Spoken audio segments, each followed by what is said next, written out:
Chasiaki Blue Futon again with the Goldfinch, my second movie I saw on Discount Tuesday at the Cinemark Theater. So what is Goldfinch about? Well, it's about a kid and a boy who are accidentally in a terrorist attack in a New York museum.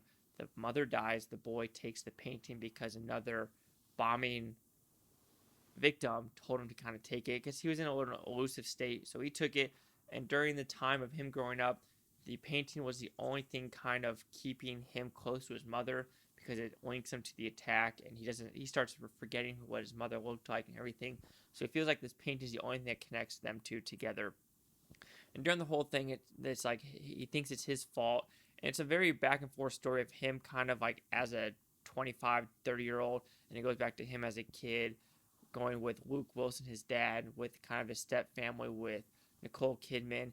Has a lot of good cast in this movie, and kind of like it goes nitpicks here and there of it is. It is a 2.5 hour movie. It is a little bit overlong for what the story is trying to say. I mean, it's a good premise of a story, but it kind of just falls flat. It's one of those movies where you don't know where it went wrong because you understand what it was trying to go for. It was trying to go for just this kid's kind of journey with the painting, but somewhere in the middle, it kind of stops caring about the painting. Like the painting, it was on the front ground of the movie, but it slowly just starts not even becoming. It's like on the fifth ground. Like it kind of just gets forgotten about what he's doing. Taking drugs with Finn Wolfstock, Finn Wolf, the guy from Stranger Things, and it, and also it kind of diminishes in that scene where like he's taking drugs or he's with his dad Luke Wilson, and then like when he's with Nicole Kidman, it kind of goes away in the background, and then it's like he has a whole drug addiction, but it doesn't really explain why he keeps doing the drugs. Maybe it's just a drug addiction of him wanting to do drugs, but it's an interesting premise. I do like the premise, but it kind of didn't go anywhere. The very end, it kind of just suddenly happens at the end, which kind of makes sense, and you're like, okay, I kind of see that happening, but there was no fault. Like it just happens and it ends, and you're like, so no one's in trouble at all at the very end of the movie, like nothing. And people get angry for the random reasons. Like seriously, like the whole scene you see in the trailer of like, you didn't have the right to keep it. You're just like, I mean, I don't know. It's kind of a movie that just doesn't go anywhere. It has a good story. You understand the story of the bombing and him taking the painting, but there's too much filler in between of like where the movie wants to go for 2.5 hours. I mean, is it a good movie? There are bits and pieces of just nice looking imagery, like in the Nevada, Las Vegas desert during the foreclosure time, and there like Amsterdam. There's some good imagery there, but I kind of wish it went more of like the tragedy, him knowing his mother more, and just some characters are kind of just left on the background, kind of like the dead don't die, where you have characters and the characters just kind of stop, and you're like, that doesn't go anywhere. But they focus more on the Nevada scene with the Russian friend, which it overlongs, it overdrags, and you're just like, okay, what's the point? But the problem is there really isn't a point in the movie. But it's a good looking movie, it's a good story, but the point and the payoff just isn't there.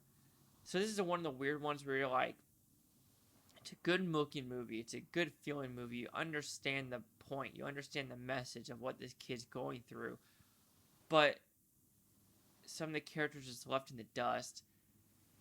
No pun intended with the attack.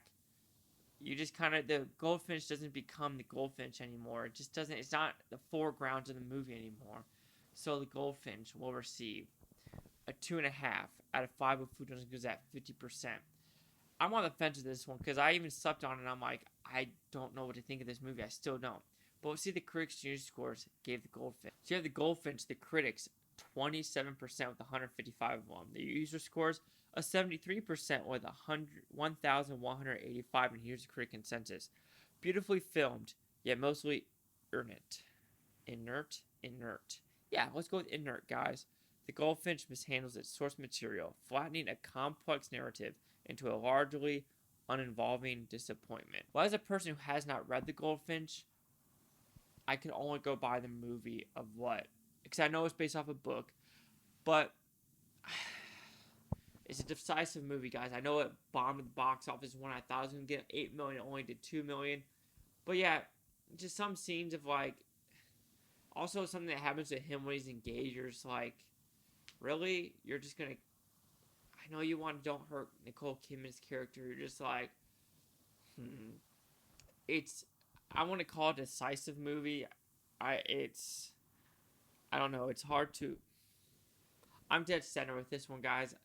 Can I watch it again? I don't know. Because, like I said, it's an hour and 50-minute movie, guys. So, do you get the 27?